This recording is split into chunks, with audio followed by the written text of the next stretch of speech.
Welcome to the Church of Mabus radio show. It's Friday night. It's 7:10 p.m. Central. You're listening to United Public Radio, 107.7 FM New Orleans. Jay McNicholas, our co-host, will be here shortly. He's having an update or something weird on his computer. It says almost there. He'll be here shortly. We have our guest here with us, Jerry Sargeant. His book is Healing with Light Frequencies, the Transformative Power of Star Magic. And good to have you here, Jerry. Great to have you here. Thank you for having me, Jeffrey. It's a pleasure.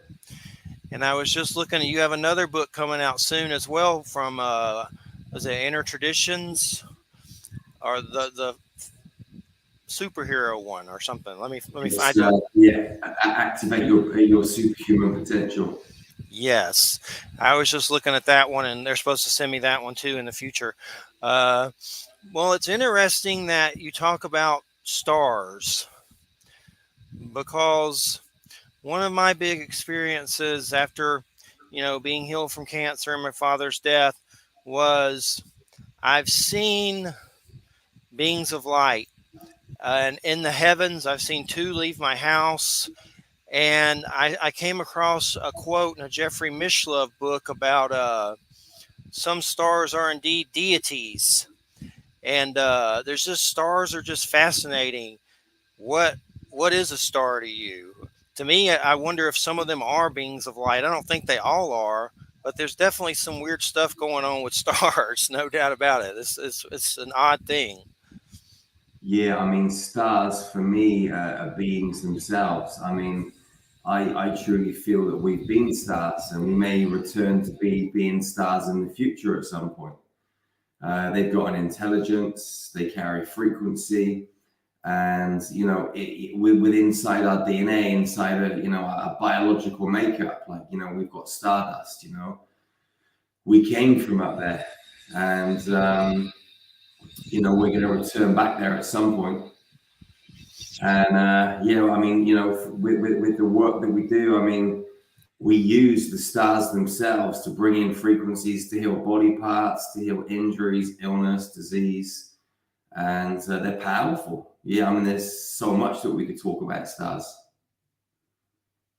Yeah, and with stars, I've noticed that, there's been times I've peered into the heavens and seen those beings of light, and often they're similar as the stars. I'm like, are they the stars? Or is there different types of stars versus the beings of light? Or is every star a being of light?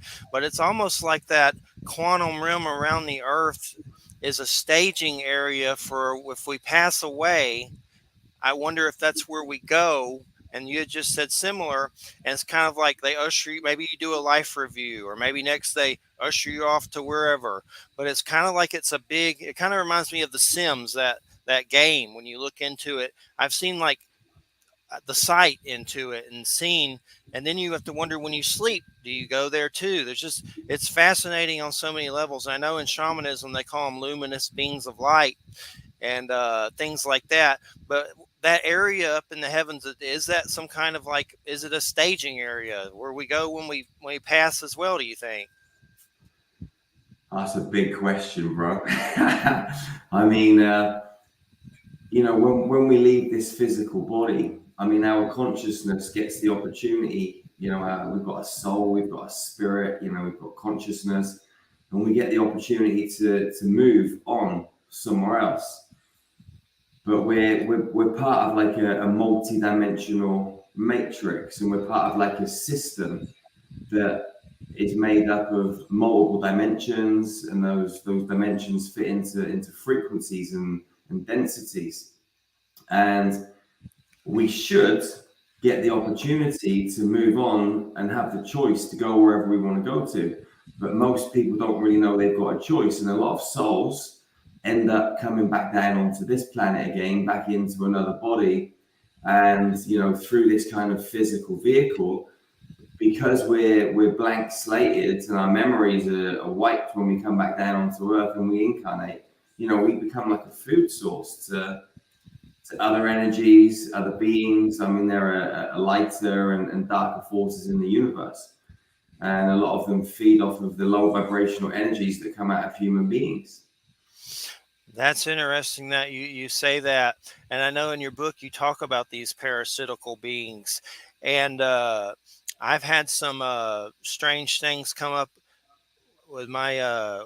I was living in another house with my fiance Christina, and she was a nurse, and we were doing. She was doing hospice care for her grandmother, and her mother was there as well. The grandmother eventually passed, but we had some phenomenon happen there. And one thing was, it seemed like a glass blew up near Christina, on a table that was crystal, and there was no really explanation for it. I tried to look at it like scientifically or whatever. It was just a weird experience. But another thing that happened, something slapped our bed late at night, and there was no pets in there. I thought something fell from a shelf, but I got up with a flashlight looking around. Did something fall from a shelf? Nothing fell, and something hit the bed. And we just had a lot of weird experiences there. And there's a lady on the network, Michelle Desrochers, who has a show on the network, and her and another friend did a clearing, and they had said that there was some gray aliens, and they removed some kind of interstellar demon, and this was from far away. And I was like, my mind was trying to, grasp all this, that they're saying this stuff is there, and they're from far away doing like remote healing and stuff, and they're respectable. They've been on a lot of shows, they've been around a long time, so I trust them. But sometimes when you hear stuff that your mind's like, what you talking about, Willis? But there was weird stuff going on in that house. So we ended up, a lot happened, and we ended up moving to another location, and some stuff's been heavy here and stuff, and they did another clearing here, and I sent them pictures and stuff, and they said some gremlin type beings came up that like to start fights and feed off energy, and also another two other demonic big entities that they removed. And I'm like, what the hell's going on? And I'm somebody that's seen weird stuff. I've seen UFOs parked over different houses that I've lived at, and friends go, Jeffrey, you're attracting them here. And I've seen some weird beings. And I don't know if I've ever been abducted, like physically, but if I have, I don't remember a damn thing at all. They wipe me clean, but I've seen enough weird stuff to where I'm open, and I think there is a heaviness here, and there was at that other house. But there was also some experiences. I'd never seen a gray, and I can go out. Sometimes I go into the sun and let the white light fill me with my eyes closed and kind of meditate on it. And I went into that other house, and in the grandmother's room where she was passing, I saw kind of like an astral gray alien peek out, like it was surprised it saw me, and go back into the room. And I had never seen a gray before. At first, I thought I was just seeing a weird sunspot from, the sun, but it was weird and humanoid shape, but kind of pink, like astral. And then another night, Christina saw one standing over the bed over me. And there's just been weird experiences. And lately, we've been dealing with a lot of tiredness, and just different things that feel crappy on a lot of levels. So we're trying to raise our vibrations to deal with it all. But I do believe there are crazy vampire beings that feed off your energy. So, I mean, how did you come across this research? And I mean, what can you tell us about some of these parasitical beings? Yeah, it's interesting. Like, you tell the story about the house, and like, them doing the remote stuff to remove it, and all of that, because that was really similar to a few experiences that happened to me at the start of my kind of journey of discovery, I suppose. I mean, I didn't used to believe in any of this stuff. I used to think it was all a lot of nonsense, like anything to do with God, the universe, spirituality. And we had a business actually, and it went south, and we had to move into a new property, a rented accommodation. I was with my ex-wife, children, and I was watching TV one night. Like, this is back in like 2005 ish, and my missus comes downstairs and she says, Jerry, every time I close my eyes, I hear all these dark voices, and I see all these dark images.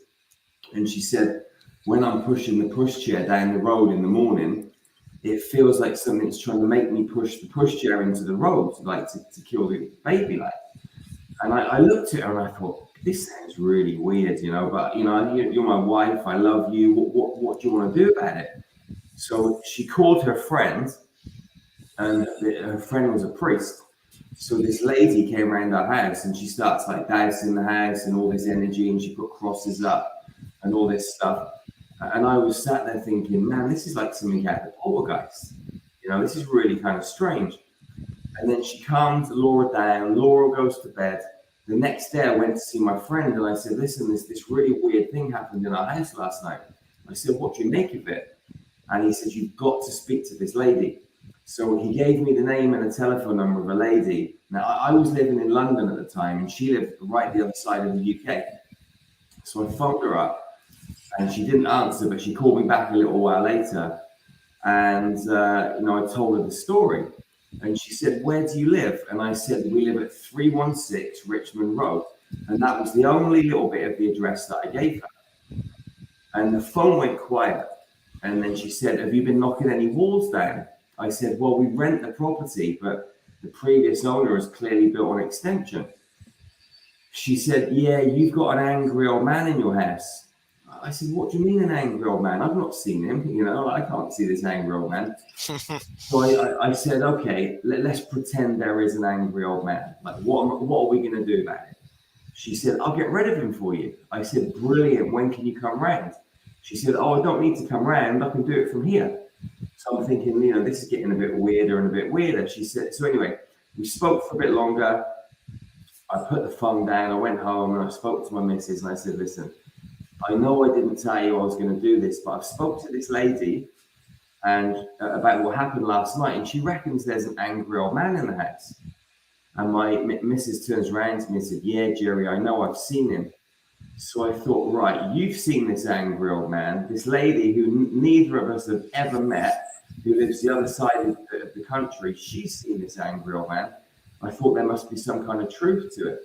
So I phoned her back up and I said, listen, I don't know what you do, but I need to come and see you. So I ended up booking an appointment. I went and seen this lady, and she did like past life regression therapy. She worked for Scotland Yard in the psychic division, and she kind of like became my first spiritual teacher.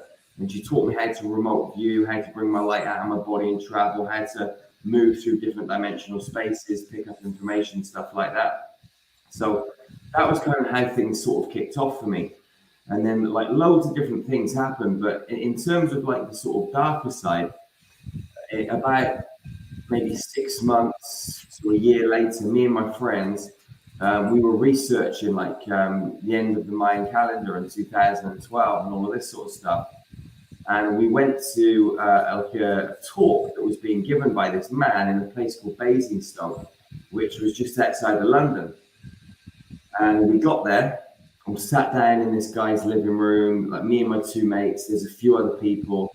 And this guy's like, he's talking to us about, 2012, all of this sort of stuff, spirituality.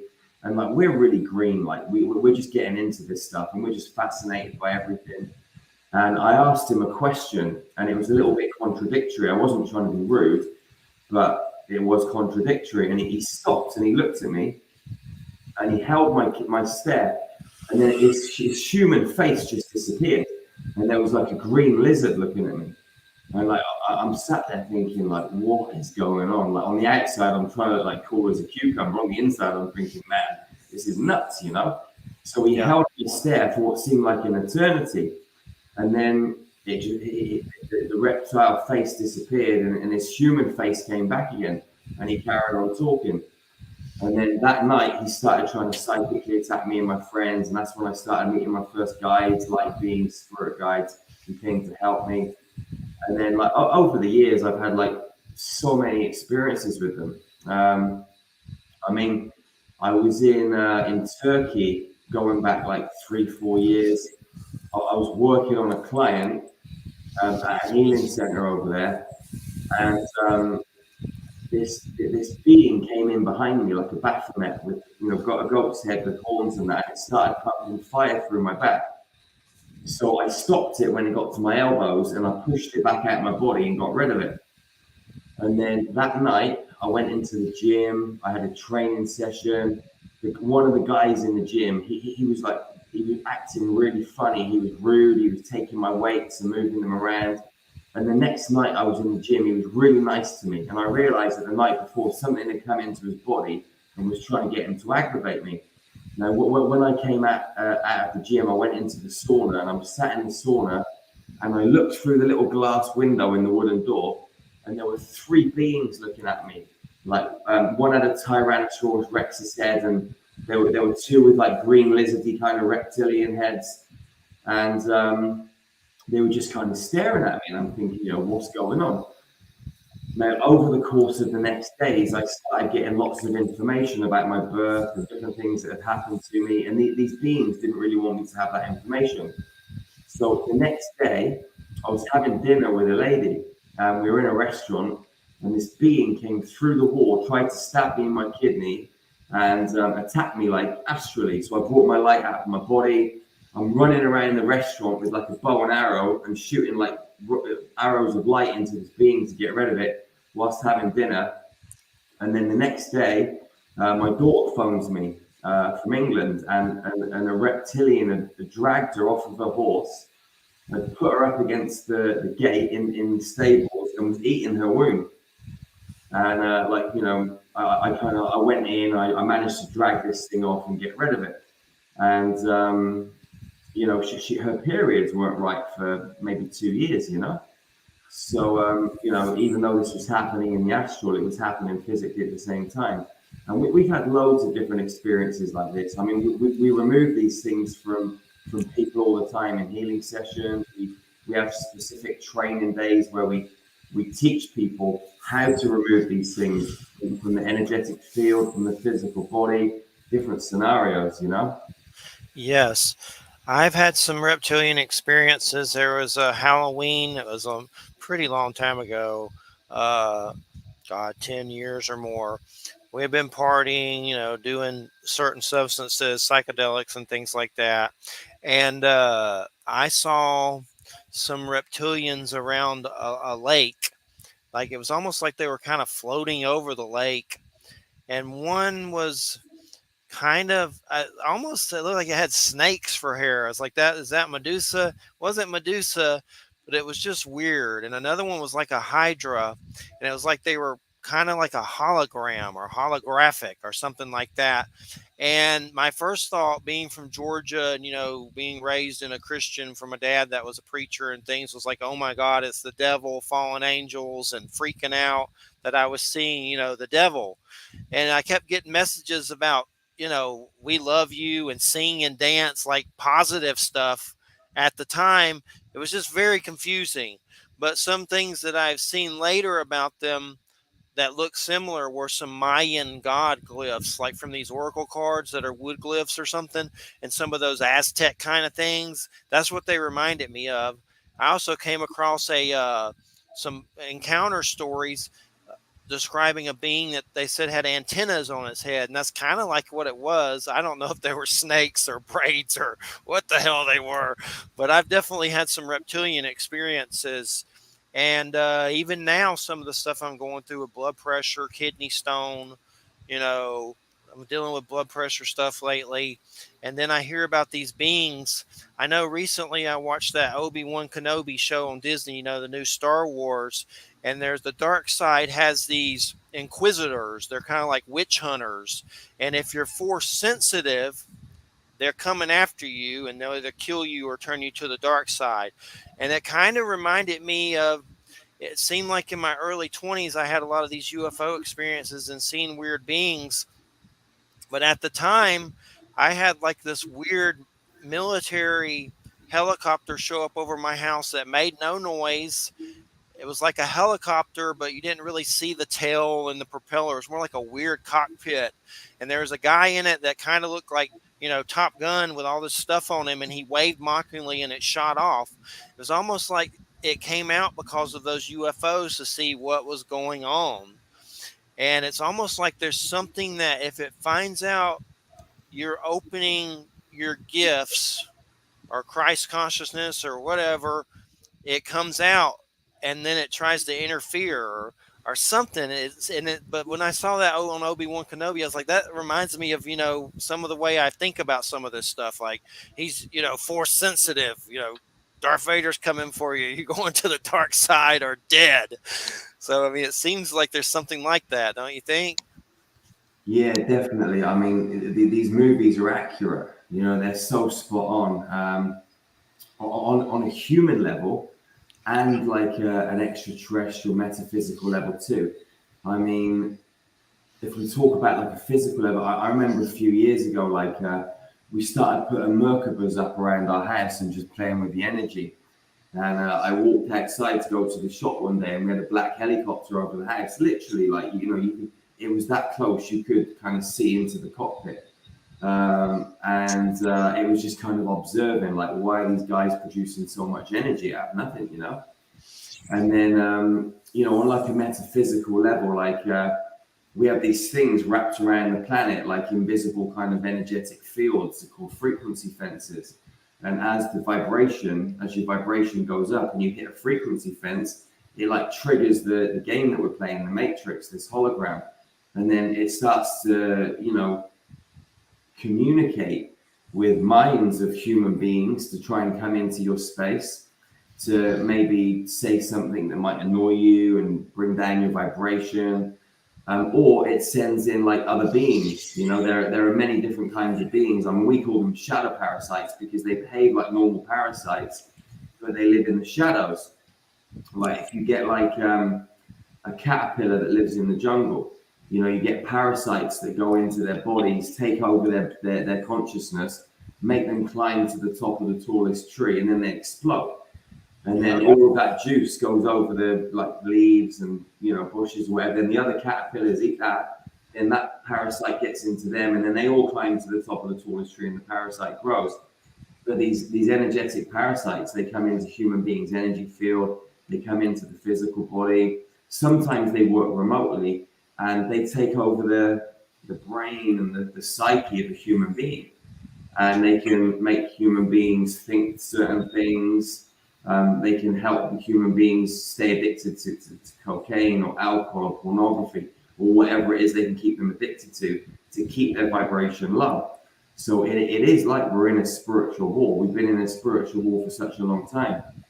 And, being on that kind of high vibrational love vibration, that high humor vibration, that bliss joy vibration, they're the things that kind of enable us to navigate this and raise our frequency high enough to stop these things kind of having an effect. But a big part of the human population are suffering with entities, demons, shadow parasites, whatever you want to call them, on a big level.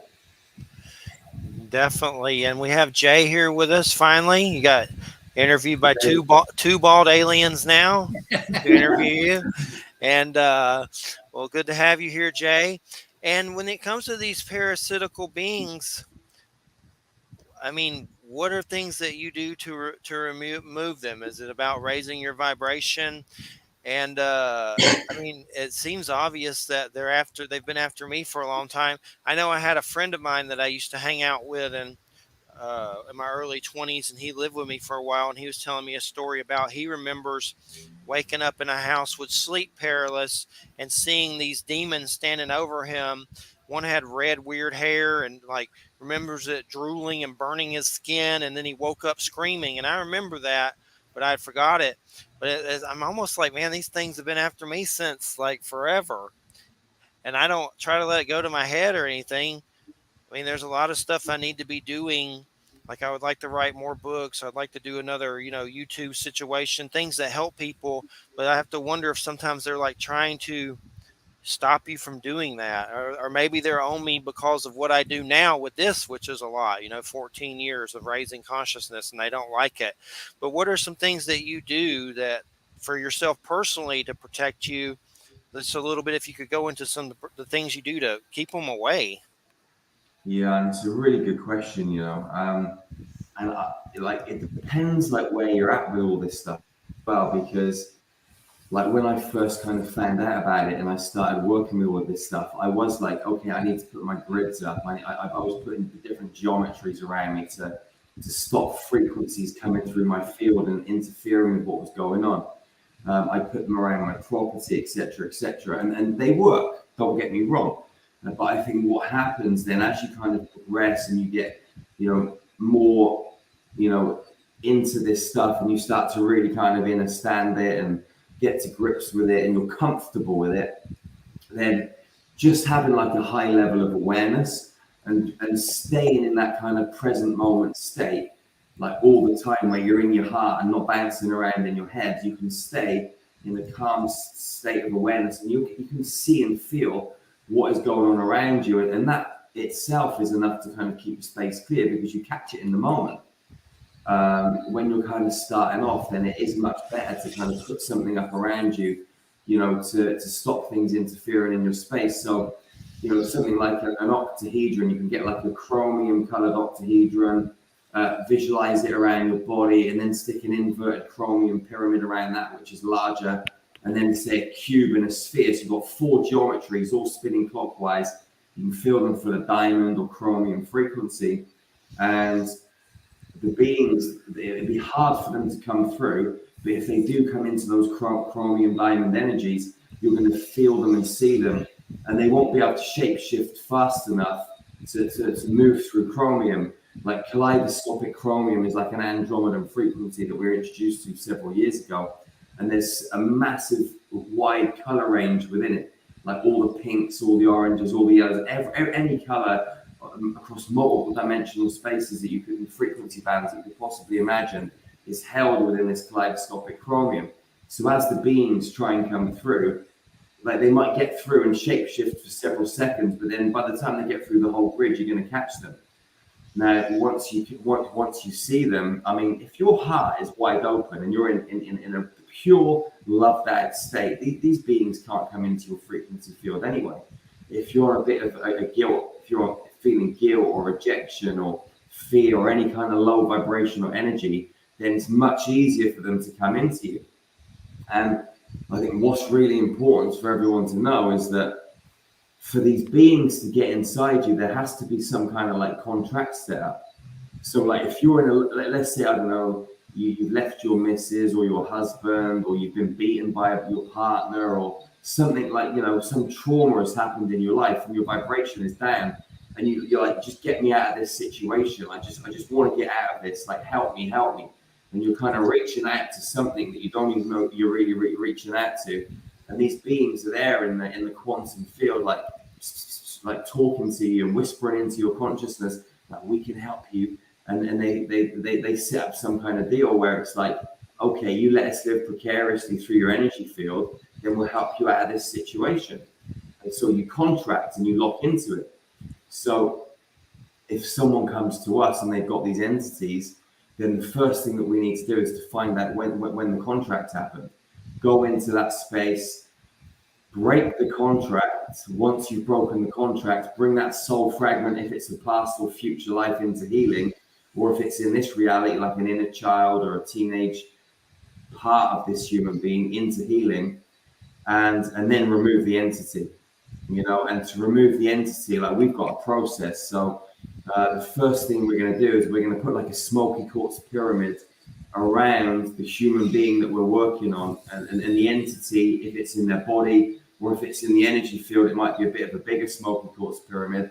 We've got a code that we put into the pyramid, which is M369, and the code is programmed so that once you remove the entity from the human being, you cut a hole in the pyramid, creates a portal, you stick the entity through, and the code is like a satellite navigation system. So it will take the entity to whichever dimensional space it needs to go to. In an ideal world, it would go back to source, but sometimes it's got learning to do.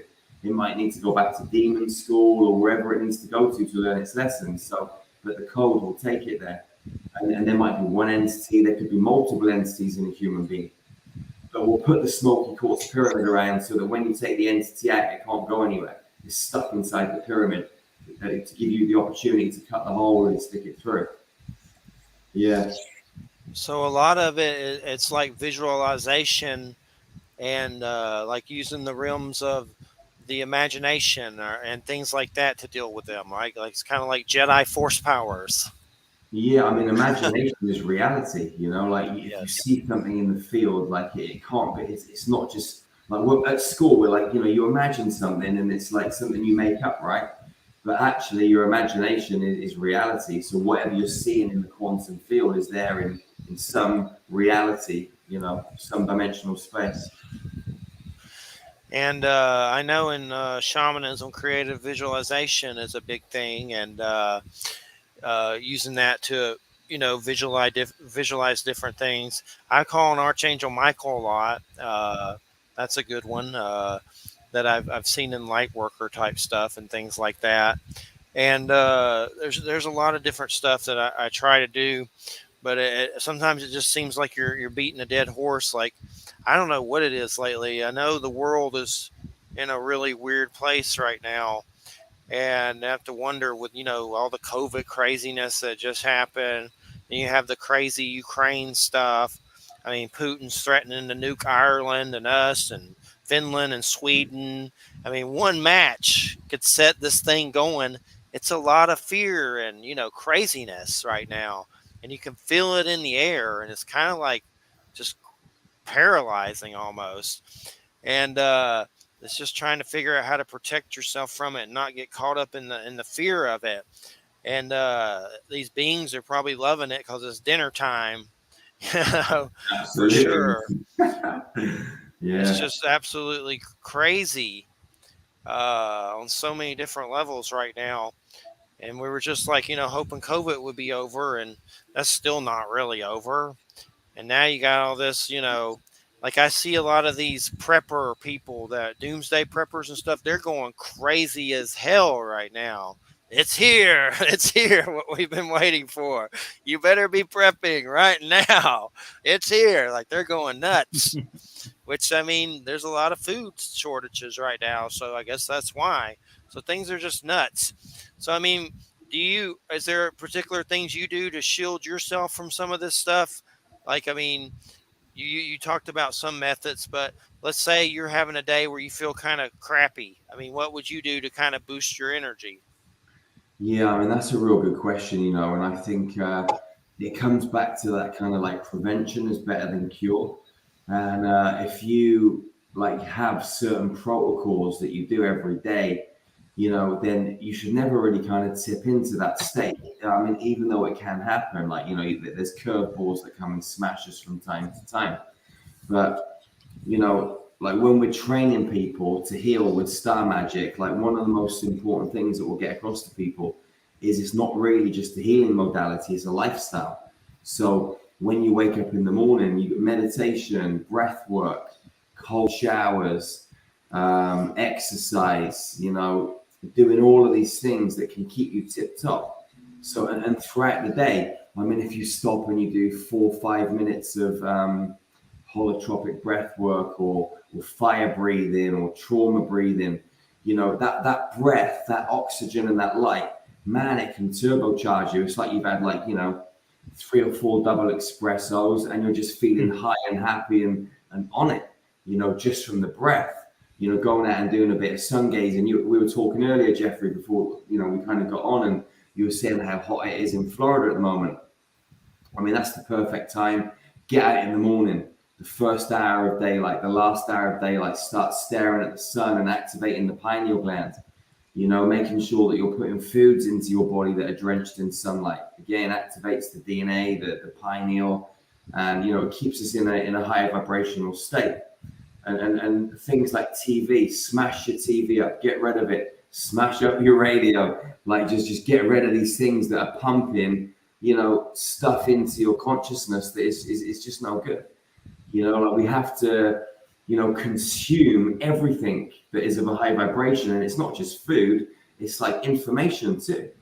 Certain pieces of information are of much higher vibrational nature. Like the stuff we're talking about now, this stuff is, expand your consciousness and give you a different perspective on life and give you some tools to help you become a more, elevated human being. Instead of just going home, getting home from work, sticking on the news or putting some kind of, crap on the TV that just numbs you down. Yeah, I'm having to be more careful with horror movies. Like There's just particular ones that are too much, and I don't like the kind that are real violent, that are too much. But there's classics, that I can't let go of those, like Dracula and Frankenstein. Like I don't think all those are terrible, but there's some of the stuff that comes out that's like the slashers and crazy stuff. That's too much. So I have to keep it mild. Maybe some comedy in there, like Bruce Campbell kind of stuff, Evil Dead situations. Even that's a lot. But I've been trying to watch more comedies because that's what the lady said that did some clearings. Watch some comedies, and not. We watched The Burbs last night with Tom Hanks, and that was even kind of dark, but it wasn't that. It wasn't a horror movie really. It just had some weird stuff in it. But yeah, I've been trying to keep the comedies going, and well, let's let Jay ask a few questions, and we'll come back to me. But so far, it's been great, and we appreciate you being here, Jerry. And let's get Jay with some questions. I can catch my breath. Yeah, I got a good follow up to what you said a little while ago about the demon parasites, how they get into your body and cause you to do things that you're kind of addicted to or having feelings for, like porn or video games or whatever, and keep your frequencies from getting higher.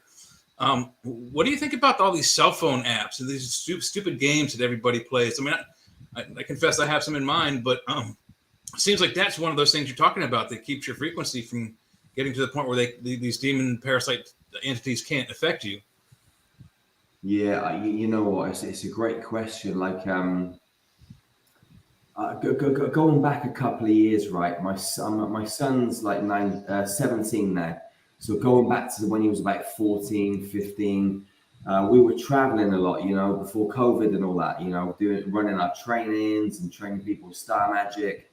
And like I homeschool my children, like they've not been at school for years, and like my son was really big into it, like these computer games on his phone. Like, I'd wake up in the morning in a hotel and I'd be hearing like, duck, duck, duck. He's coming up the left-hand side, and he'd be have a headset on. He's speaking to like loads of people. They're on this army game. They're shooting each other, and and he'd be on this thing all the time. It used to drive me crazy. But I made this kind of pact. I was like, you know what? I'm gonna let my kids try and figure this stuff out for themselves. And this computer game thing with the phone, it was driving me around the bend. But I've made this kind of pact. Let them be free like flowers. Water them, love them, and just let them kind of grow and figure out life. And what happened is I kept saying to him, you should, why don't you put the phone away? Why don't you give it a little bit of a break? And he's like, nah, Dad. And he'd get really angry on it, like real angry. And one day his phone broke, and I was like, thank goodness. Anyway, he's like, Dad, can you get me another phone? I'm like, no, I'm not getting you another phone because you're just going to play those games. So anyway, like several months went past, and I thought, you know what, I'm going to get him a phone and then just see if he notices the difference. So I got him a new phone. He started playing it, and he noticed straight away how his mood changed, and I didn't need to do anything. He just came to me and said, you know what, this game is really bad. I know what you're saying now. I've been so happy since the phone broke, and now my vibration's gone right down again. And he stopped himself, But it's a big problem, and we get a lot of clients as well that come to us, and it's not. It can be computer games, it can be porn, different things that people watch on the phones. There's like codes that are embedded into the programs of the games and different porn sites. It triggers things in people's psyches. Like to give you an example, we had a guy who lived in Taiwan, right? And he went into a porn site and went into one of those little chat rooms on the side, and there was something disgusting in there. But once he'd had this experience, like at nighttime, he started to not be able to sleep. When he started trying to go to sleep, it was like he was entering the Matrix. And he'd like enter, let's say, a white room. There was no doors to get out. There'd be things chasing him, trying to get him. And so he'd be going through these crazy processes every single night. And then he started to notice that at 10 o'clock every night, a satellite would come around outside his apartment. And that is when it would trigger this thing in the back of his neck. And it would keep him up all night. He started sleeping in a Faraday cage, like all these different things. And it ruined his life for like a year and a half. And then he got in contact, and we went in and we were able to kind of shift it and move it around. But this guy was doing research on this stuff, and he found a doctor in America that was saying that he kind of helped, create this kind of technology. And he contacted the doctor, and he showed me the Facebook messages, because I was like, is he kind of pulling my leg here? But he sent me the screenshots, and he contacted the doctor, and the doctor said, yeah, I helped create this technology. He said, the best thing you can do, my friend, is go and get a gun, put it in your mouth, and shoot yourself.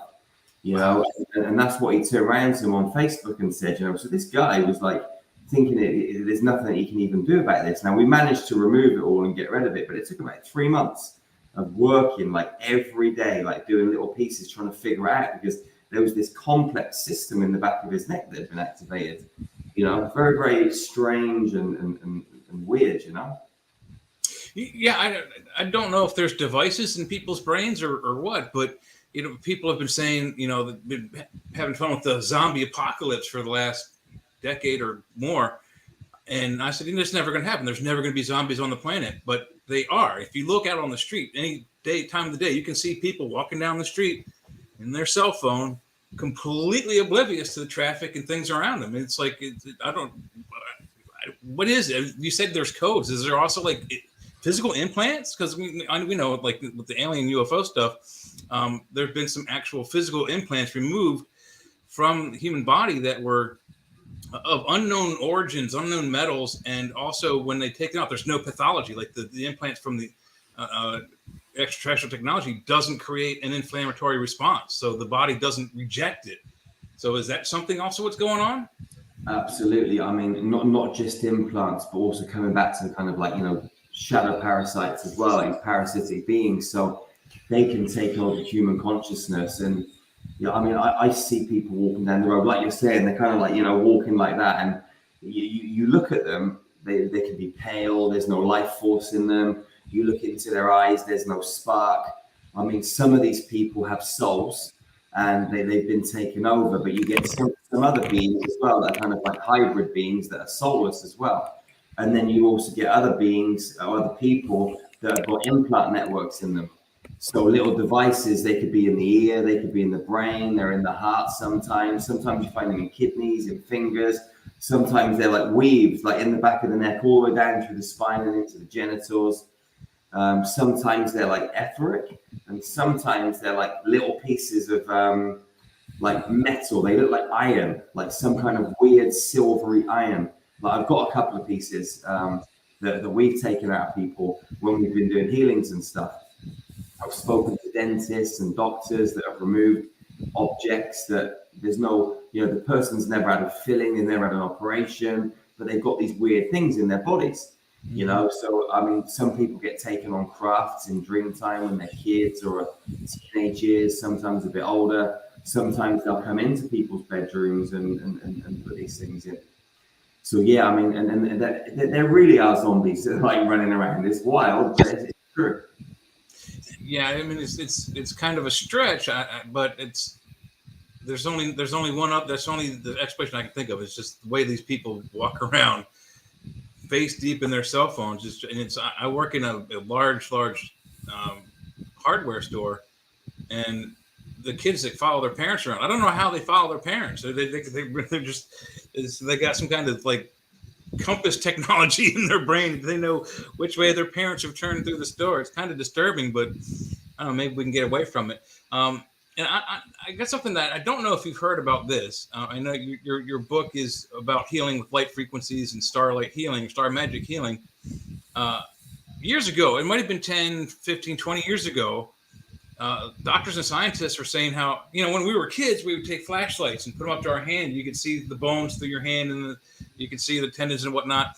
And they started working on technology. I don't know where they went with it yet, if they have it, but to replace x-rays and MRIs and CAT scans, they wanted to use light to look into the body to diagnose things. What do you know about that? And would that actually work? And what kind of technology would we have? Where are we with that? Well, I mean, there's a lot of talk at the moment about med beds and things like that, like medical beds, from other extraterrestrial species. You know, they say that certain governmental bodies have got them, and they're using them to help with people coming out of the military to replace limbs and that sort of thing.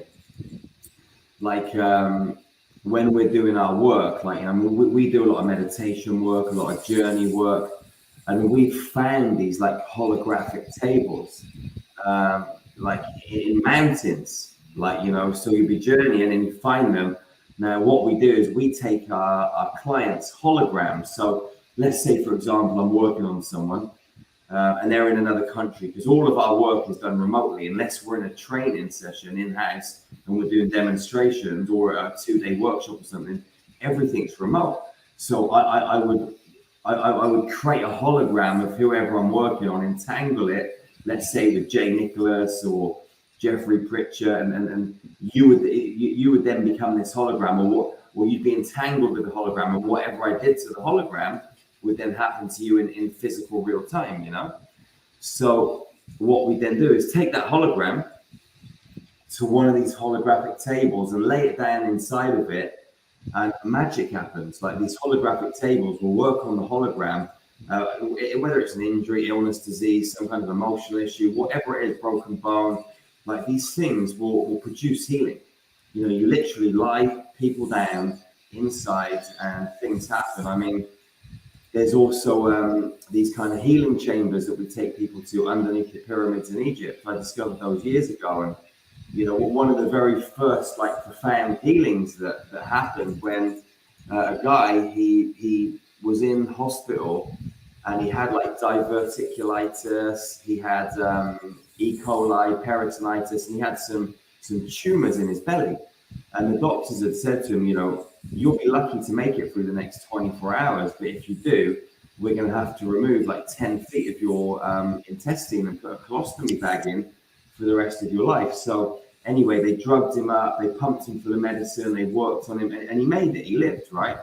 And then they booked him in. This was like around Christmas time, and they booked him in for February the next year to have his colostomy bag fitted. So he got in contact with me, found me on YouTube. I went in to do the healing on him, and these 2 big shafts of light came down the side of his bed. I picked up his hologram and I took it to these healing chambers in Egypt, right? I laid him down, and these Egyptian surgeons, they came out with these crystal light rods. They cut his belly open, they removed the tumors, and then did some other stuff on him. I picked up his hologram, brought it back to his bedroom, and laid him back down. And he woke up and he had a scar across his belly. And he went back to the doctor, and the doctor said, what's happened to you? He said, I had a spiritual operation. They did all the tests, no tumors, no E. coli, no peritonitis. Like, if you go to our website, starmagichealing.com, you can look at the video. You can see the scar and all this sort of stuff. So, like, these kind of holographic chambers, holographic tables, you know, you take people to the magic happens. And the thing is, like, you don't really have to do anything. People think that, you know, like, a lot of the time that we're doing these amazing healings, but all we're doing is taking people to a space where the healing can happen. You know, setting up an environment or going to a healing chamber. And there's so many beings in the invisible fields, in the multi-dimensional playing fields, that will come and help. Wow. So okay. That's a lot. So I had heard about certain new medical beds. And if you've watched any of the original Star Trek series, whenever someone went to the sick bay, they would lay down on these beds, and then a graphic computer screen behind them would come to life and show the doctor what their pulse was, their, you know, gas ratios in their blood, their everything that he needs to know right away: heart pressure, blood pressure, pulse, brain waves, and all that. And I understand that in certain big hospitals they have those now. But what you're saying is you have a holographic bed that not only when someone gets down on it, it maps out exactly what's wrong with them, shows you what's wrong, and then fixes it. Yeah, that's fantastic. It's like it's probably about like that deep, just enough to lay a human down. You lay them on top of the bed, and their hologram sinks down into it, and it like code comes out from both ends, from the sides. It locks into the hologram, and it's like the hologram it kind of dissolves into geometry, and it becomes this kind of like liquid plasma that floats through the table, and the healing takes place, and then it's kind of reassembled, and then it lifts back out, and then you can just take it back. Yeah, That sounds really cool. Because I had heard in comic books, I don't mean to sound like a goofball, but you mentioned the healing chambers under the pyramids. These are talked about in particularly the Marvel universe, where they have a bad guy called Ensaba Nur, the guy named Apocalypse. He's got a chamber called, oh God, what does he call it? The Lazarus chamber, Lazarus pit, something like that. He can go into this pit after he's been severely damaged, even killed, and it brings him back to life. But he has to sleep for like 100 years in it for it to work. So you're saying that there's also these kind of chambers are underneath the Great Pyramids, like the Giza pyramids, or all pyramids? The only ones that I've found are underneath the Giza plateau. So like what happened is like back in 2009, I was with a friend who taught me how to meditate. I was in New Zealand, and we lived in New Zealand for a few years. And my friend had a copper pyramid in his garden. And I used to go around there every day and like sit in this pyramid. And I've had some amazing experiences in there. But one time I was meditating with my eyes open, and this little space pod landed in the garden. There was a blue being inside of it. I brought my light out of my body, went and jumped inside, and flew through a tunnel for about 4 or 5 seconds, came out the other side. We were on Alpha Centauri. And I met all these blue beings there, these Lyran beings, had a big download of light codes. They brought me back. This is what kind of catalyzed star magic. We moved back to England a few years later, and then I started seeing like fairies and angels, and I started seeing all these codes that got downloaded into my crown when I was on this when I was on Alpha Centauri. And I was saying to my guides and that, like, what am I supposed to do with all this stuff, like? And they just were saying, you need to meditate more. So my son and I were getting up every morning, and we were going into meditation, and we ended up in these classrooms underneath the pyramids. And we were sat at these like little wooden desks, and I looked left and I looked right, and there were loads of other human beings there, like men and women of all different ages, races. And this guy was coming out, and he was opening up these scrolls, and on the scrolls there were codes, and it was the same codes that I'd had on this download of light, and the same codes I was seeing, like, you know, around me in the empty space, and they were showing us how to use them to heal people. And we went every day for 2 hours for 9 months. And after the lessons every day, we'd go and have a look around the pyramids, and we found like these healing chambers, there were spacecrafts, there was all different things that we found. And so, you know, we take the spacecrafts for a spin, you know, and we'd go into these healing chambers. There's this one chamber that where we do a lot of our training. So you go in, you've got like a stone table on the right-hand side, and it's like a psychic surgery table. So you lie people down, and the surgeons come out. You've got a violet healing pool out in front. You've got a small white one and a gold healing pool up to the right. And you can go and lay in these different pools and have amazing experiences, you know. At night time, that sometimes we'll go and lay in them, go to sleep, and bring ourselves back out in the morning. Or if we've got clients, stick the clients in them for a few hours, bring them out. Amazing healings take place. Yeah. So that's awesome. There's a lot of mystery with those buildings. So I got a couple questions on that. So while you were exploring there, did you explore anything under the Sphinx? Because there's Robert Schock and another guy named Robert, and I can't remember his last name. They're friends of mine on Facebook. They and Dr. West. These three gentlemen, they did some either sonograph or topographic mapping around the Sphinx. I think the late 80s or early 90s, and they were able to detect some sort of a room under one of the paws of the Sphinx. Were you able to find out what was in there? So I didn't go and explore that at this time, like when I was there with my son. However, like since then, we've done like, you know, remote viewing on it. And there's not just that one chamber underneath the floor. There's other chambers in there too. There are like healing pods in there. There's information with rooms with certain like crystal.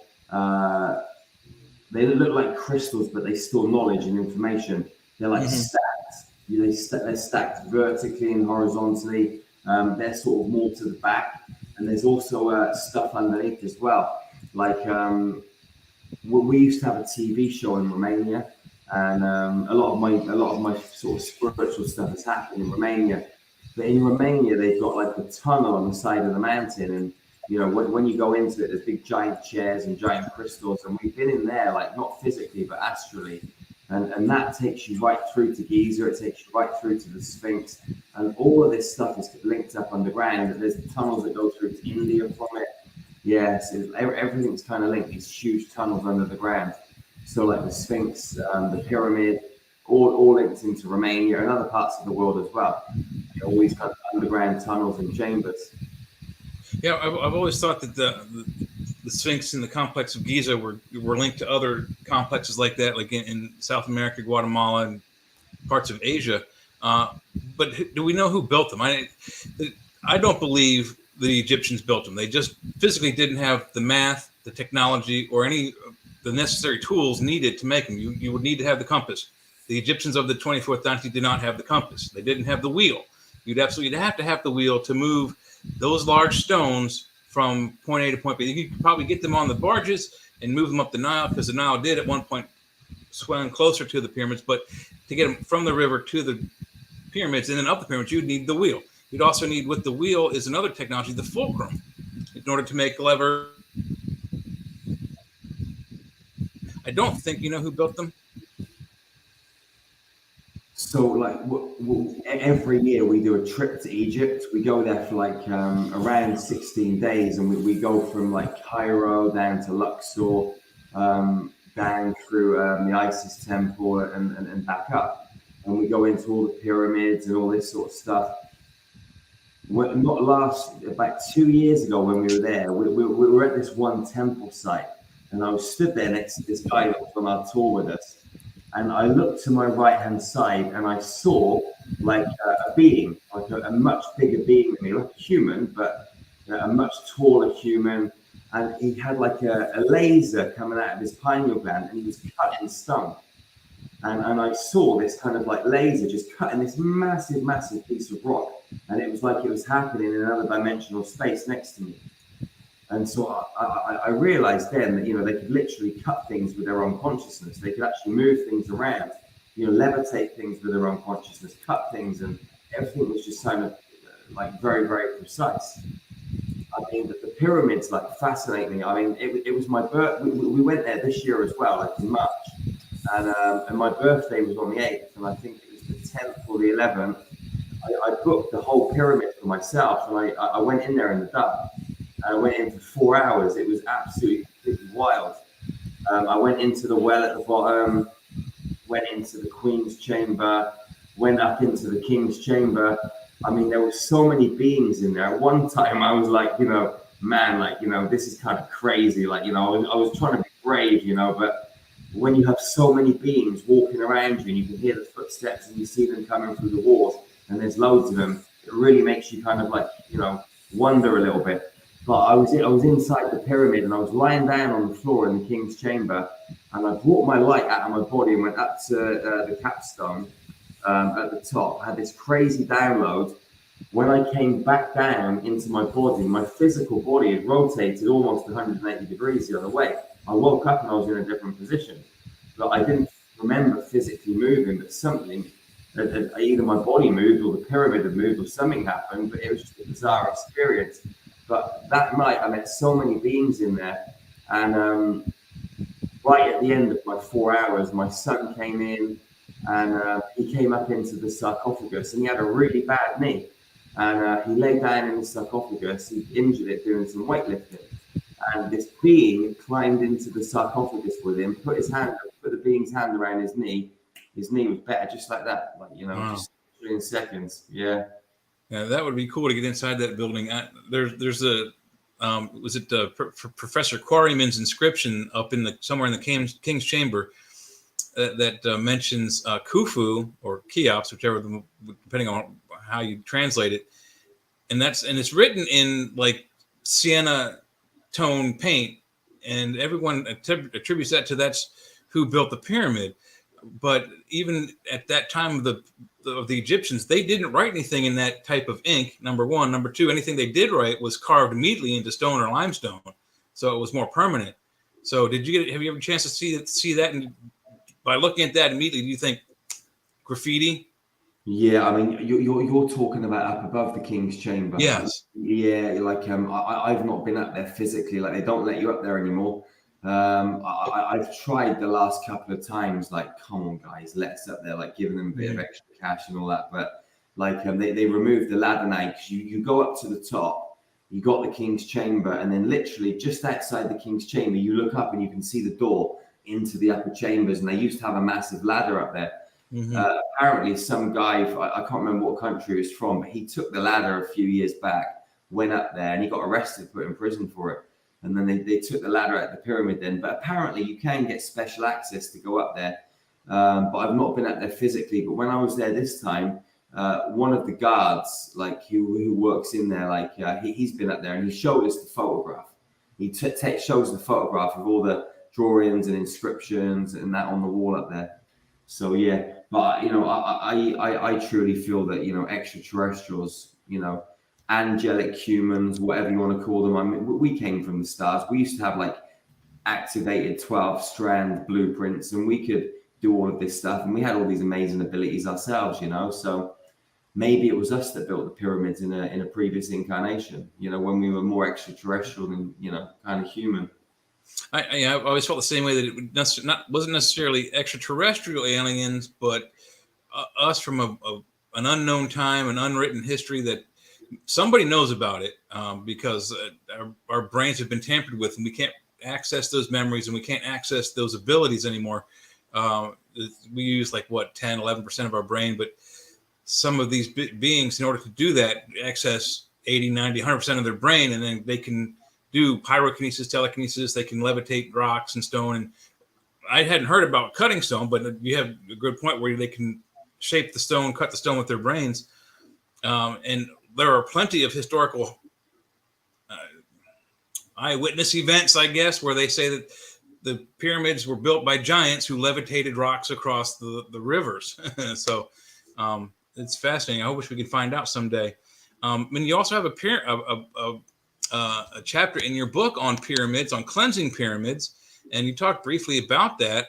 How does that work? What kind of pyramids are they? I mean, there are different specific types of pyramids for different types of illnesses? Because it seems like pyramids are kind of important here with your research and your star magic healing.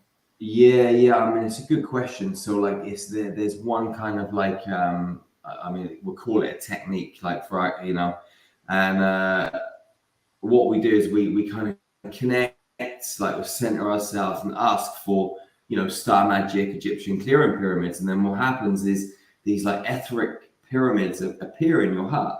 You either get 2, 4, 6, or 8, depending on who you're going to work on. So you've got the hologram of the human being that you're going to work on. You've entangled it with them. Or let's say you're in the physical space, you've got a human being. And you ask for the Egyptian clearing pyramids. They appear in your heart. And you place your hands over the knees of whoever you're going to work on. And what happens is the pyramids, they come into your shoulders, down your arms, out your hands into the knees. And you leave your hands over the knees. And then the pyramids, they shoot all around the body, and the 4 sort of corners at the bottom of the pyramid and the apex, there's light and code shooting out of them. And what happens is they move around the inside of the body, and they're clearing it and cleansing it. And then they're like boomerangs. You leave your hands over the knees, and then when they're ready, they'll shoot back into your heart and dissolve. And it just smashes up the heavy toxic energy inside someone. And you can go in and just pull it out really, really easily. Yeah, so that was one of the things that we got shown when we were underneath the pyramids in the mystery schools, my son and I. Yeah. But you also mentioned quartz pyramids. What other kind of pyramids can you use? I mean, is there one that would help a broken bone, or are these all mostly just metaphysical and physical type healings, like mental and emotional? Well, they're all of the pyramids are like metaphysical, etheric pyramids. But absolutely, I mean, you know, broken bones, bent spinal columns. I mean, all sorts of different things, like anything really. Like, you know, we've removed cancerous tumors. I mean, I got arrested like 3 years ago for healing people with cancer.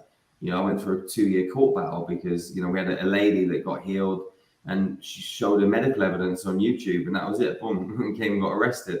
But like these things remove all sorts. They arrested you because there was medical proof you helped someone. So there was medical proof that we helped someone with the lady. She showed her like scans with the tumors in, and then obviously we did 3 healing sessions, and then there was no tumors. So she made a little video, and I stuck it on YouTube. And the title of the video was Alternative Cancer Treatment. And anyway, like they came and arrested me. You know, under the Cancer Act 1939, you're not allowed to use the word heal or there's a few words that you can't use in the same sentence as cancer anyway. Heal, cure, yeah, cure, heal. There's another one as well. And anyway, so they arrested me, and I went through a 2-year court battle. When I went to court, I was in America actually, and I flew from New York, a bit at the Conscious Life Expo, flew back to London, landed at like 5 in the morning, had to be in court at like 9 or whatever it was. I went to court with the kids. They were both under 16 at the time, so they couldn't come in. And I went into the court. I had like 100 or so testimonials, clients' letters from people that we'd done the work on and had amazing results. The judge read them. She turned around to me and she said, "There's nothing more than I'd love to lock you up, Mr. Sargeant, but you got 2 minors outside and you're a single father, so my hands are tied." So she gave me a £6,000 court fee and said, off you go. Yeah. Wow. But she would have locked you up if you didn't have your kids. And that's what she told me. Yeah. For helping somebody. Yeah. Wow. That's ridiculous. So, but you have this documentation, this 100 letters, and this lady that made the YouTube videos and has the pictures of her with and without the tumors. Why isn't this mainstream? Why isn't this all over the planet? Why aren't, you know, medical centers, cancer centers in America and Russia, England, Ireland, why aren't other places using this? Yeah, I mean, it's the answer is kind of sad, really, because money. You know, healthy people don't make money. Mm-hmm.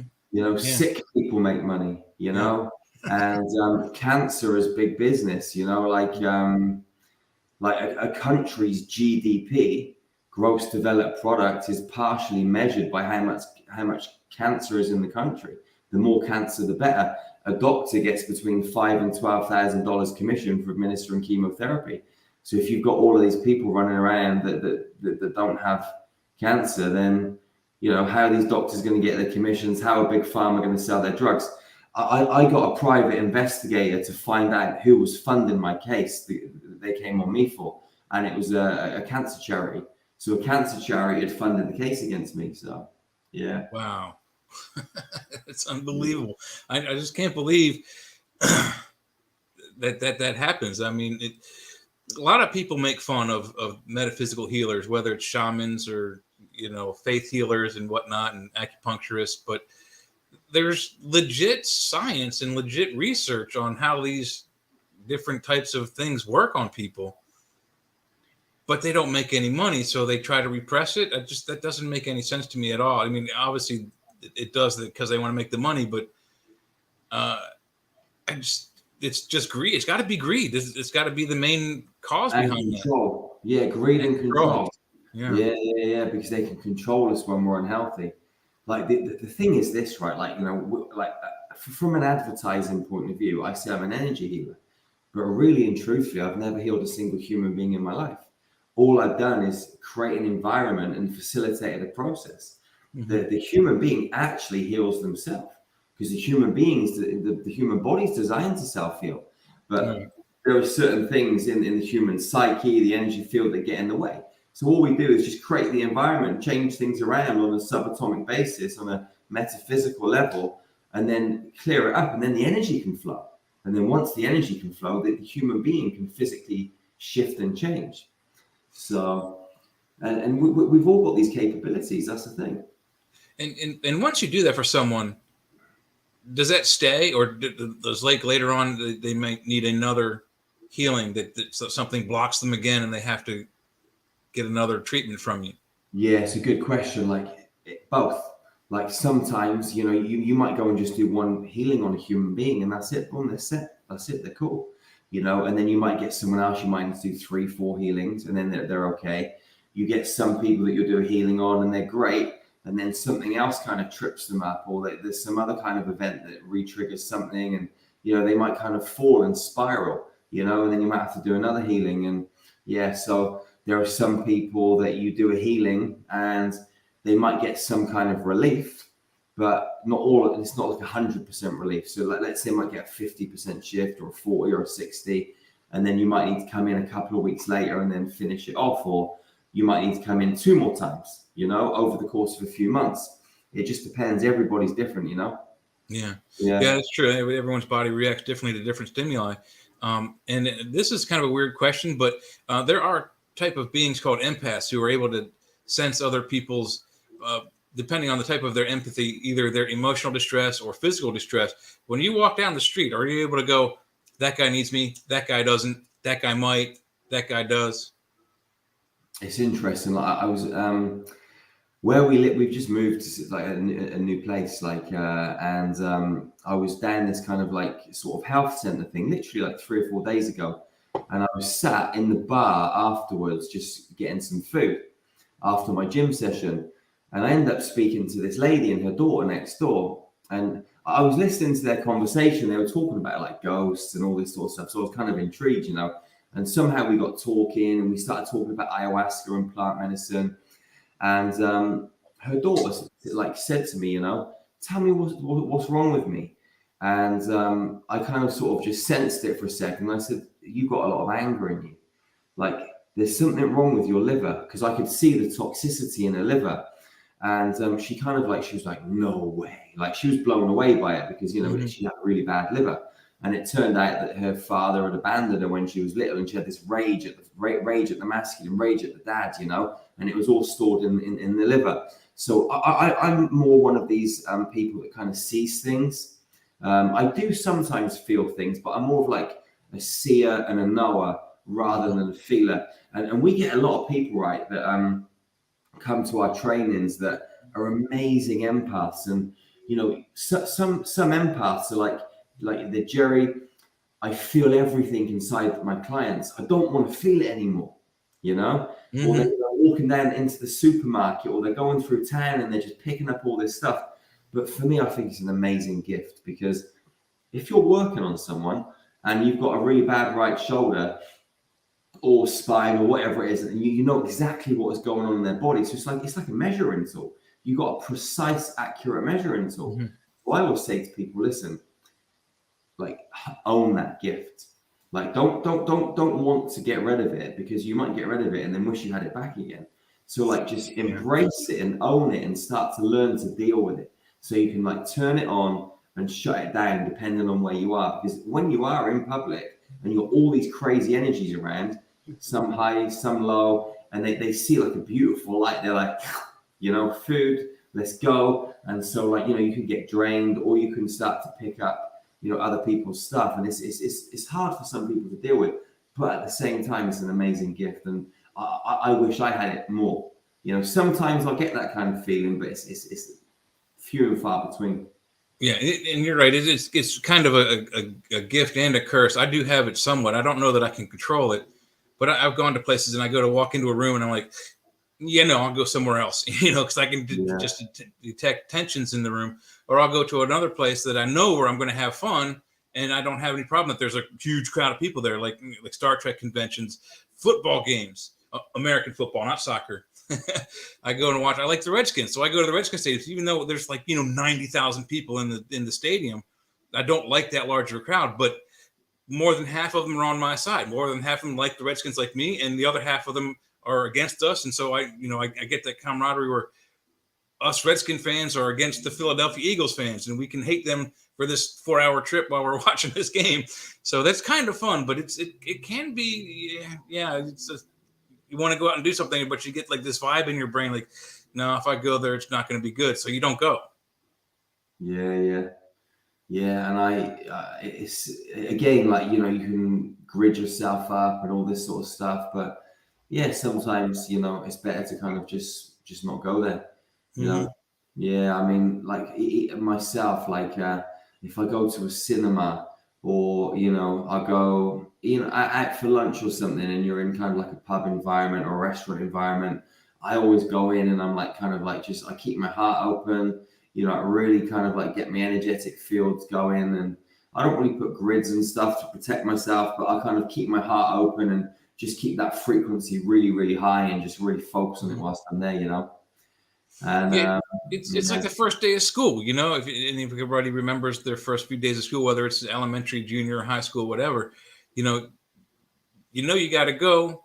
You don't want to. You think there's going to be nothing but bad things happen once you do get there, but your mom or your dad or someone pushes you into that door, and once you get in there, you realize, oh, this ain't so bad.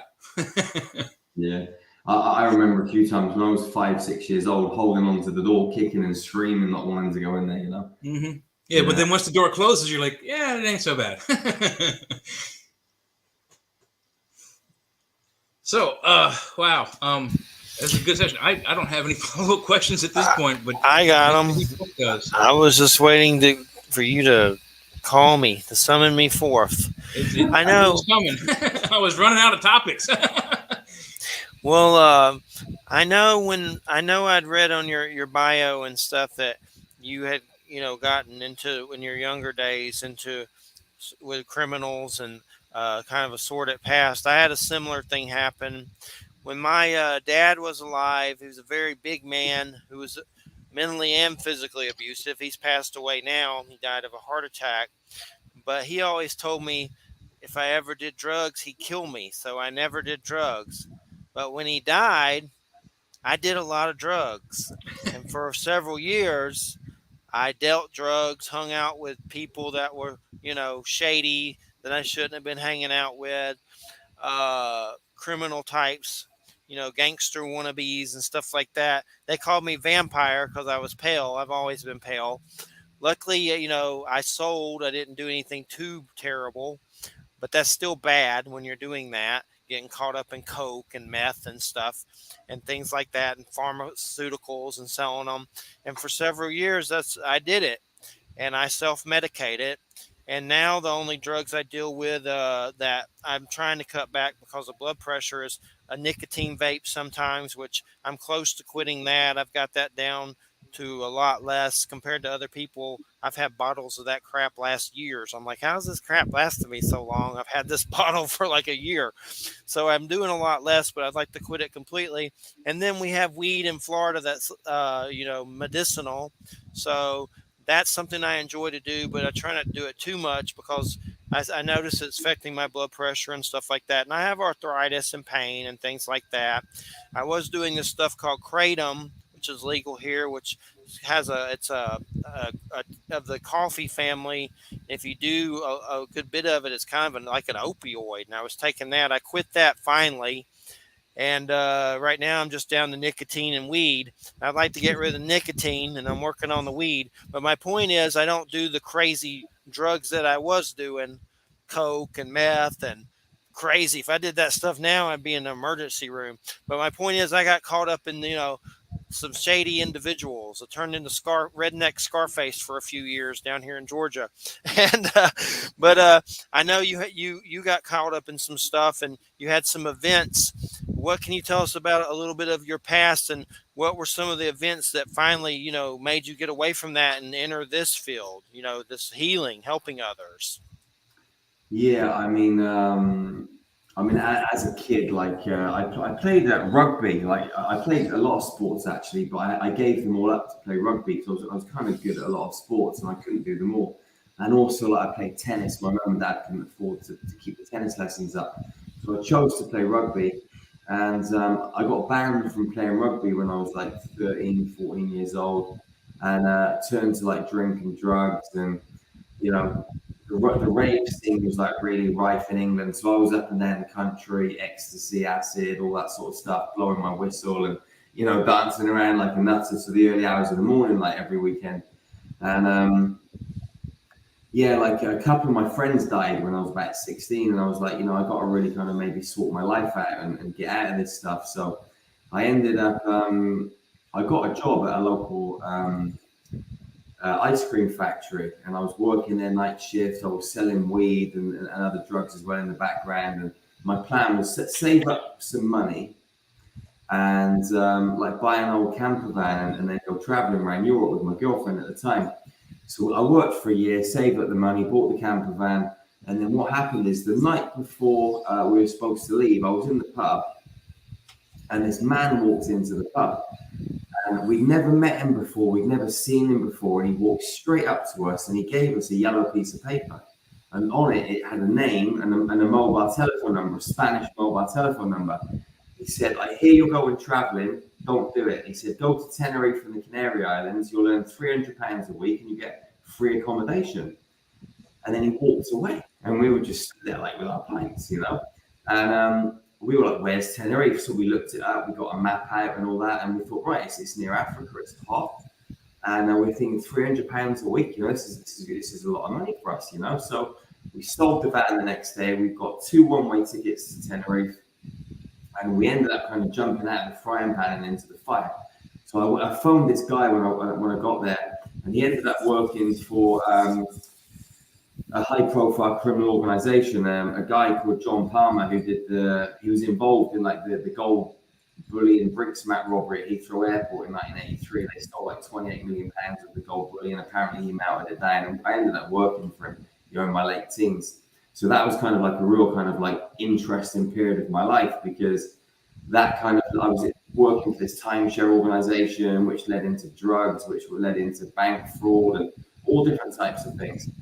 And my life kind of spiraled out of control. But, you know, I was really enjoying my time because I was making loads of money.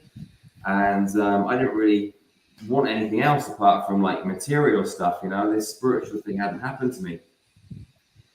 In the end, we moved back to England because there was a lot of like gang warfare and turf warfare in Tenerife. I'd met my wife then, my daughter was born, and we were kind of, I think we should get out of here, you know. So we moved back to England, and that was around that sort of time. I told you the story earlier about when my wife came downstairs and blah, blah, blah, you know, she with the dark voices in her head.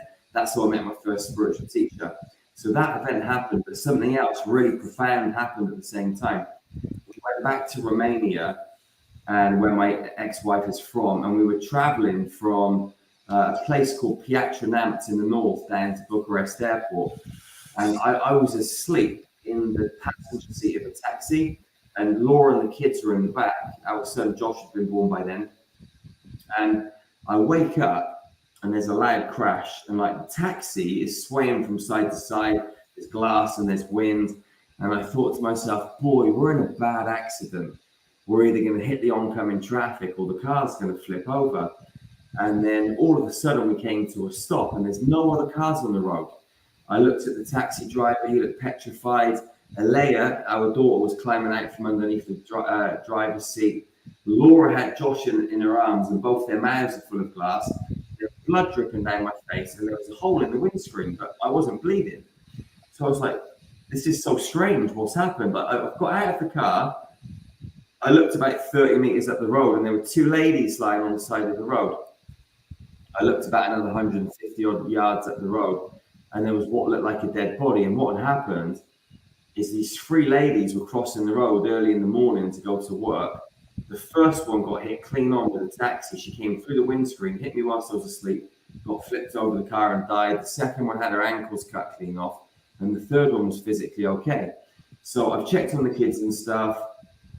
I've walked past the lady. Her ankles were just lying on the side of the road. A guy had come out. He was on the phone from a nearby factory. I thought he must have called the emergency services. There's nothing I can do. I was kind of fixated on this lump in the road. So I've walked towards it. It was just getting daylight. And I probably got within maybe like 10 meters of this body. And I saw this energy just hovering above, like, which is the lady's soul. And I'm shaking my head like, am I really seeing this? Like, get out of my head. I didn't want to see it. Like, all these things were going through my head at the same time. And I carried on walking, and the soul just kind of fizzled into the ether and disappeared. And by that time, I was looking down over her body. Her legs were wrapped up over her head, and it was like someone had taken an old car to the scrap heap. Like, whatever was inside the body, it had no use for it anymore. It's just gone on its merry way. And I looked up to the heavens and I said, thank you. And I remember at the time I wanted a whiskey and a cigarette. That's all I thought about. And I don't drink whiskey and I don't smoke cigarettes, but it felt as time to celebrate. It was like the universe like smacking me around the face and saying, come on, Jerry, wake up, man. We're so much more than these physical bodies. You know, we're atoms and molecules in continuous movement with space, we're energy. So that happened. About 6 months later, it was less than that actually. Laura had a headache. She was lying down on the bed one day, and for some reason I thought I could take it out of her head. I don't know why I thought that, but I did. So I walked over to her. I looked in her head and saw this green energy. So I reached in and pulled it out, and she got up off the bed like she didn't have a headache. And I thought, that's a little bit weird, but I just sort of carried on doing what I was doing. And then I had the experience with Laura in the house, the reptilian that I met that I was talking to you about earlier. And then we moved to New Zealand, and I had that trip in the spaceship. Some other things happened. Then came back to England. I started seeing fairies and angels and having different experiences. Then had the experiences in the mystery schools in Egypt. And then what happened then is people just started coming into my life that needed healing. And I was like, let me just see if this stuff works. And I was trying it and it was working. And I kept trying it and it kept working. So I decided to go to like a Mind, Body, Spirit festival in my local town. So I made up these little flyers. I'd written a book called Into the Light. I took the book and I made some forms up. And I said, if you put your name down, I'm going to draw 3 names out of the hat at the end of the weekend. And if your name comes out, I'm going to give you a free healing. And about 70 or 80 people put their name down. And I phoned every single one of them and told them they'd won just so I could practice. So I had like 70 or 80 people to practice on. I practiced on them all, got some great results. So I phoned them all back up and said, can I please come to your house and get a video testimonial? So I was driving all over the place. We've got video testimonials. That's when we decided to set the business up. And then when we set Star Magic up, I was meditating on a hill near where I live. And the same blue being, whose name is Derekwai, a Lyran being, came and visited me again. It's the same one that took me through the portal to Alpha Centauri. And I'm meditating, looking out over the town, and the whole town disappeared. He sat next to me, and he showed me the Christ consciousness grid of the planet with all these little lights. And I said, what are those lights? He said, they're healing centers. You've got to build them. I said, well, if I build them, who's going to work in them? He said, you need to train people. So I ran home, opened up my laptop. I designed this training program. This was like sort of September time, like mid to end of the year. And we put a training program out for the following February in 2017. And it filled up really quick, and people came from all over the world. And we've trained like thousands of people in more than 40 countries since then. And we're in the process of building our first healing center in Transylvania and Romania. We've just bought more land in the UK. We've bought land in Madeira and Portugal. It's all happening. Like this blue being, I've just been following his instructions, and everything's just kind of happening. Yeah, so this is kind of how it all came about. And it also sounds. Excuse me, Jeff. It sounds a lot like you and Jeff have a similar catalyst as to what started your journey. So Jeff having the testicular cancer and his father dying, and he's being able to see these UFOs and star beings and whatnot, and you having seen this lady fly through the taxi and die, and you see her float away. I'm exactly the opposite. I've seen Bigfoot. I've seen plenty of UFOs. I don't think I've ever seen an alien up close, but I might have. I'm not sure. But I've had those kind of experiences very, very early on. And then somewhere in the middle, I saw the process of death, kind of like what you saw. It was a car accident, but I didn't see the guy die. But the way he was injured, he wasn't going to survive it. So do you think that that's a catalyst, that it's something that we all have in common, that we see some extremely traumatic thing or have some extremely traumatic thing happen to us, and that opens the gateway? Because I never thought of that before. I never thought that there was a trauma that I was able to see Bigfoot and UFOs, and I just thought I was lucky. Is that the catalyst? Is what gives these paranormal things to us? Yeah, I mean, I've spoke to so many different people about their different experiences, and some people are just they're naturally plugged in and stay plugged in from birth. Mm-hmm. Like all children are plugged in, but Yeah. we get kind of shut down sometimes, and then we've got to go through that remembering process. But some parents encourage their children, and it kind of stays with them. I was one of those kids that was kind of shut down.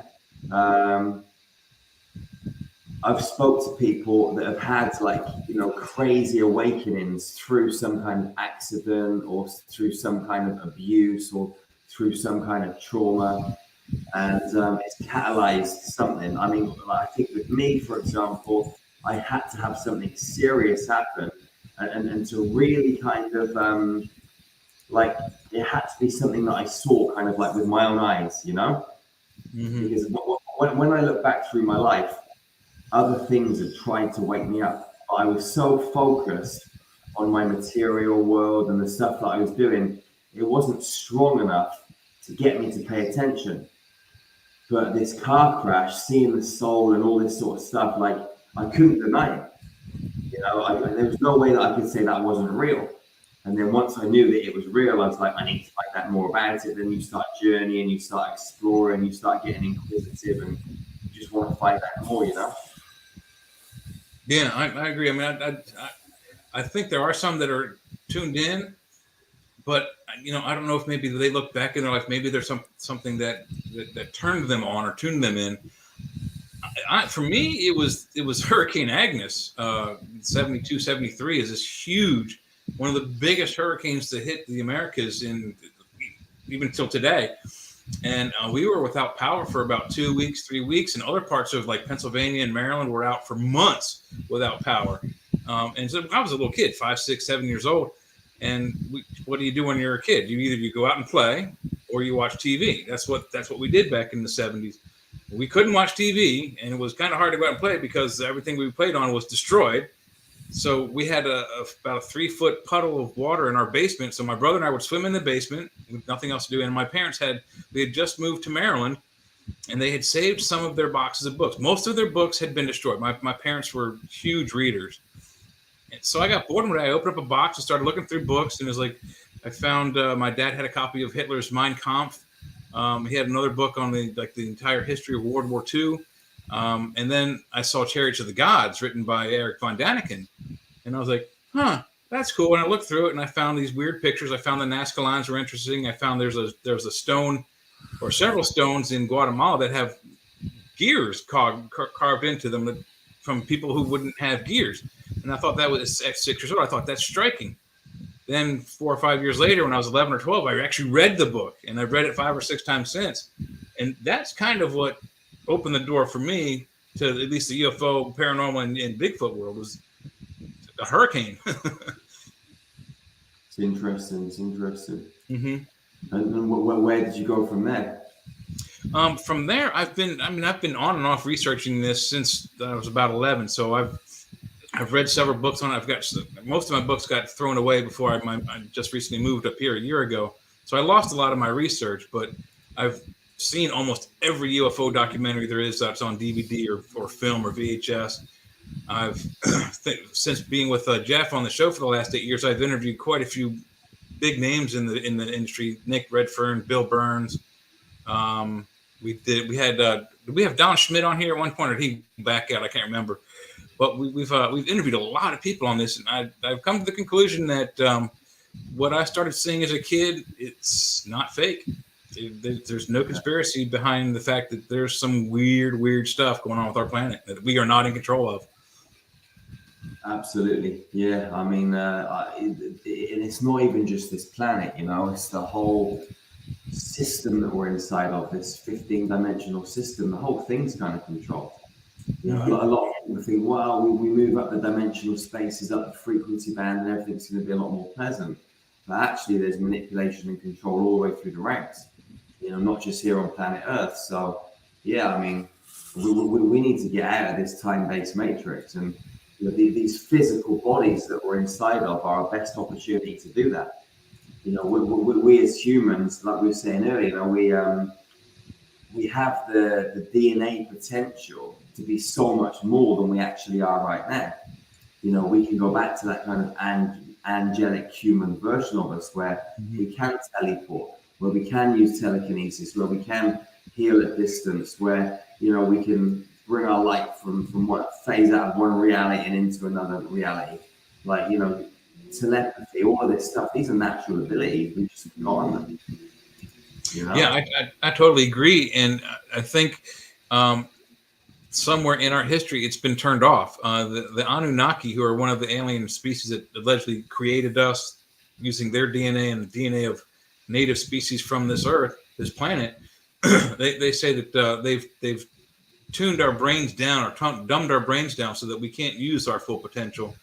And it's at some point, it's kind of a weird story, and I don't know the full history. Somebody does. I think maybe it's in the Vatican. I bet maybe some higher ups in the U.S. government might know the full story. But somewhere in our past, when they created us, they couldn't control us, and they made us at first when we couldn't breed, where we were just cloned and grown in a laboratory, and then sent into the mines to work for them to mine gold and other precious metals. But the mining was so difficult that they were losing workers faster than they could reproduce them. And the workers back then had a much larger capacity of brain. And now we're talking like,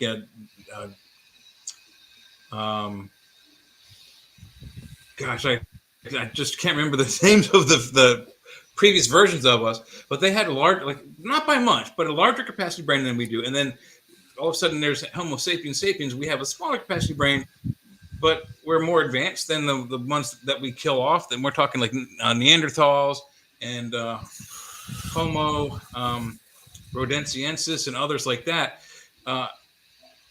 It's kind of anti-climactic. You know, you don't have a better technology brain and then lose to us with the smaller technology brain. So there's something in our past that's really weird. I mean, if you look at Earth, like we're in a kind of a third, fourth dimensional space. And Earth and also other planets in our solar system used to be part of Tara, which was like a fifth dimensional planet Earth. And if you go back through kind of like galactic history, you know, you had Lyrians and Syrians and the Anunnaki, the Lyran Syrians, and they created the original kind of angelic human 12-strand template. And it was on Tara that the angelic humans were first, you know, created and lived. And there became manipulation and corruption within that environment, but we still had our full 12-strand template. But the planetary grids were messed around with, and there was huge explosions and cataclysms. And then when Tara exploded, that kind of created our solar system and the other 12 planets that we had. And it's interesting that you talk about like the brain as well, because, and like the bigger brain. Mm-hmm. A few years back, we got an email from a guy who lived in South America, and he woke up one morning and his brain was his skull was massive. Yeah, his skull just like doubled or tripled in size. He had this big head on his shoulders, and his brain had stayed the same on the inside. So when he kind of went like that, his brain would fall down and hit the side of his head, and he couldn't run, he couldn't jump up and down because his brain would rattle. So he was asking, you know, can you help us? And I was like, I mean, I always say yes, and then, you know, and just commit to it, and then work out how afterwards. So I said, yeah, I didn't have a clue what I was going to do, but whenever someone writes in and wants healing, we get a photograph of them. So we look into their eyes, get kind of a readout and see what's going on. And I was asking, like, what had happened to this fella? And I was told that he'd been meditating, doing some cosmic work, and the light frequencies had triggered his extraterrestrial DNA. So his skull grown back to its normal size. So I ended up connecting with him on Skype one day, and he said, Jerry, please help me make my skull go smaller. And I said to him, listen, bro, I said, why don't you make your brain bigger? You know, I mean, I didn't have a clue how I was going to shrink his brain or grow his brain or shrink his skull, but like I was thinking, that's how you should be. Like, this is an opportunity to really gain some knowledge and power here. But like he said, look at me, I look stupid. He said, when I'm walking down the street, everybody's laughing at me. So anyway, like we went into this healing session and we went underneath the pyramids that we were talking about earlier. and they ran him through this kind of like MRI machine. And I watched his skull go, and it kind of shrunk back down to its normal size, literally within seconds, and he was okay. But it really made me realize that we are supposed to be bigger. It is true. And the key to activating this kind of, extraordinary potential is in the light codes that are coming from us celestial beings, stars, different planets, different dimensional spaces. And like since that guy, we've had people that have wrote in like my feet just doubled in size, or my hands just grew massive, and things like that. So people are experiencing these kind of physical shifts quite rapidly when they start plugging into these data streams, which I find like fascinating, Yeah, it is kind of a neat thing. Everyone seems to think that we're from this planet, and my best evidence for saying we're not is look at all the other mammals on the planet. They're covered in hair. They're like almost 100% covered in hair. We're not. We're not even, I wouldn't even call it 10% covered in hair. Their hair is to protect them from the sun, which they do need some stuff from the sun, but most of the stuff coming off the sun is poisonous for all of us. Yet here we are on this planet, completely unprotected from the native sun. So we must have come from somewhere else where we didn't need hair, from a lesser deadly sun. It's the only thing I can come up with. Yeah, and I haven't met loads and loads of different extraterrestrials like on my travels, but I've met a few, and I've never really met any ones that are really hairy. A lot of the ones don't have hair on their head, hair on their bodies.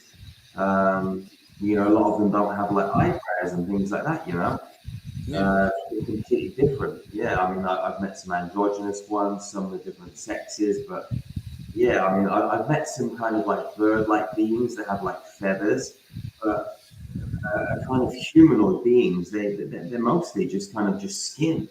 Yeah, you might see them in some kind of jumpsuit or whatever it is, like something very kind of thin layered that it actually can change the temperature of the suit. It can go hot and cold depending on the temperature and the climate of the planet. But yeah, I've never really seen much hair on. I have seen a little bit, but not a lot at all. So I've never really thought about that theory that you're suggesting. But yeah, it makes sense, Hey guys, we got about 3 minutes. Okay. Jerry, it's been great having you on. We really appreciate it, and there's a lot to learn from your journey, and your book's really good, and I look forward to the sequel of it. What's the best website? Do you want to give out a website or something so people can go to? Yeah, first up, thanks guys for sharing, allowing me to share the time with you. It's been awesome. It's been amazing. Yeah, the website is starmagichealing.com. If you go to starmagichealing.com, you can get access to all of our social media channels. There's free meditations to download, all sorts of stuff. So yeah, just come and plug into the information, and if you've got any questions, just reach out, Well, we appreciate it so much. It's been a great show, and we'll definitely keep in touch, and thanks so much. Thank you guys. Thanks so Jerry. much. Awesome. All right. Everybody have a good weekend. Our next guest was next Friday. It will be about Bigfoot. So he's also an actor. So we'll be talking about Bigfoot, the great Squatcharoony. So look forward to that. Everybody have a happy 4th of July. And that's coming up Monday or something, I guess. It's not nothing. I don't really feel that free here lately, but I guess I'll eat some hot dogs and some good food. So everybody have a good weekend. Fireworks. All right. Thanks, everybody. Have a good weekend. Thanks, Jerry. Thanks, Jay. Take care. Good night. In broadcast.